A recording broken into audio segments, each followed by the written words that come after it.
I've brought some facts. The pandemic created at least 40 new big pharma billionaires. Pharmaceutical corporations like Moderna and Pfizer made $1,000 of profit every second from the COVID-19 vaccine. More than two-thirds of Congress received campaign funding from pharmaceutical companies in the 2020 election. Pfizer chairman Albert Bourla told Time magazine in July 2020 that his company was developing a COVID vaccine for the good of humanity, not for money. And of course, Pfizer made $100 billion in profit in 2022. And may I just mention, finally, and this is also a fact, that you, the American public, funded the development of that. The German public funded the BioNTech vaccine. When it came to the profits, they took the profits. When it came to the funding, you paid for the funding. It's difficult not to... But I will just add one thing.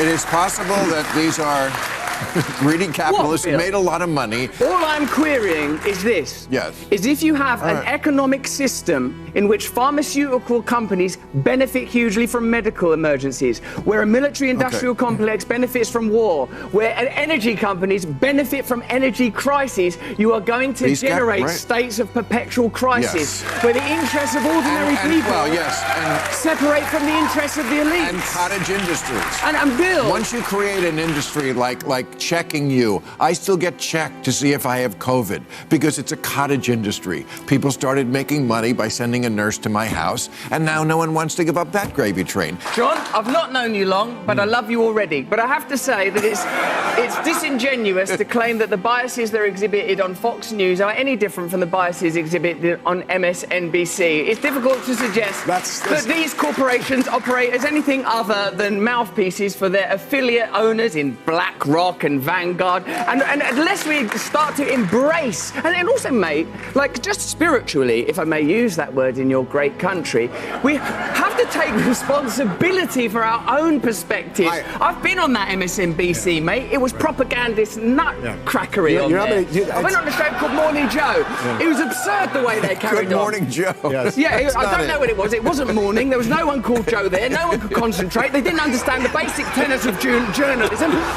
No one was willing to stick up for genuine American heroes like Edward Snowden. No one was willing to talk about Julian Assange and what he's suffered trying to bring real journalism to the American people. And I think to sit within the castle of MSNBC throwing rocks at Fox News is ludicrous. My friend. Make MSNBC better. Make MSNBC great again. My friend, I would...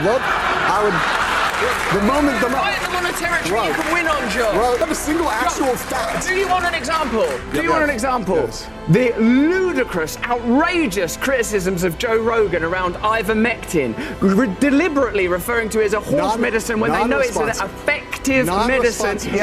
What Rachel Maddow turning up on the TV saying, if you take this vaccine, you're not going to get it, when it hadn't been clinically trialed for transmission. You have to listen. Do you think you can improve America by determinedly and avowedly condemning Fox News without acknowledging that you're participating in the same game? Did you not just listen to Bernie Sanders? You got 3 Wall Street investment firms, BlackRock, State Street, Vanguard, that control over $20 trillion. Someone who plainly, legitimately believes in this country and believes it's possible to change, but is bound by corruption, is bound by the lobbying system. Surely it's clear to you, Bill, as one of the great pundits and experts and comic voices, that systemic change is required. Money has to be taken out of politics. We need new political systems that genuinely represent ordinary Americans so that we can overcome cultural differences.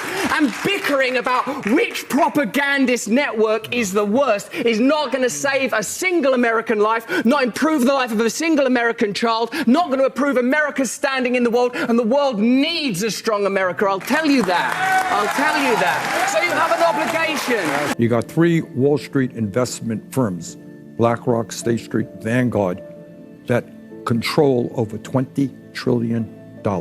Billionaires now can spend unlimited hundreds of millions of dollars to buy elections. They want to take on people they don't like. They want to support people they like. That's a corrupt political system. You got them. The government's taking more than half, and you want more?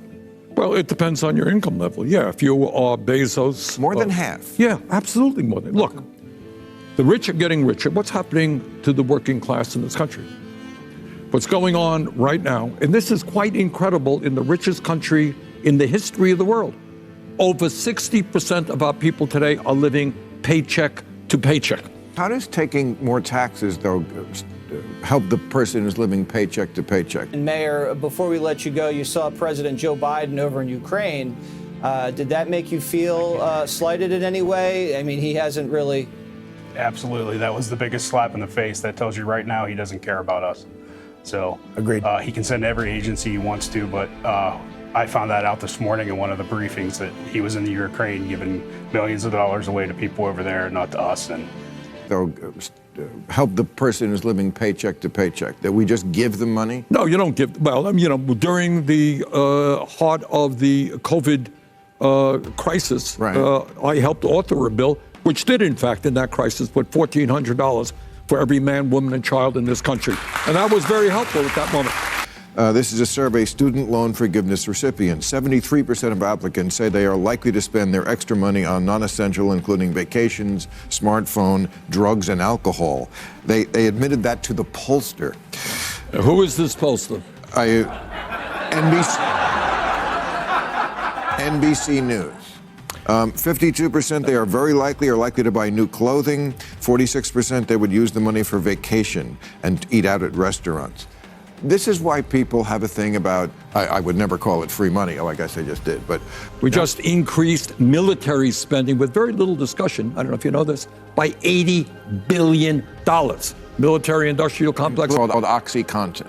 And that's what they were pushing. But in October 2020, when the Justice Department announced Purdue Pharma pleaded guilty to felony charges of defrauding federal agencies, violating anti-kickback laws, marketing opioids to hundreds of doctors that it suspected were writing illegal prescriptions, and then lying about it to the DEA. So they got slapped with an $8.3 billion fine. My last question is just the cognitive dissonance that I see, that people see, oh my God, the pharmaceutical industry is capable of doing this. But when it comes to COVID, no questions asked. It just does seem weird. This country is stuck on stupid. It just is.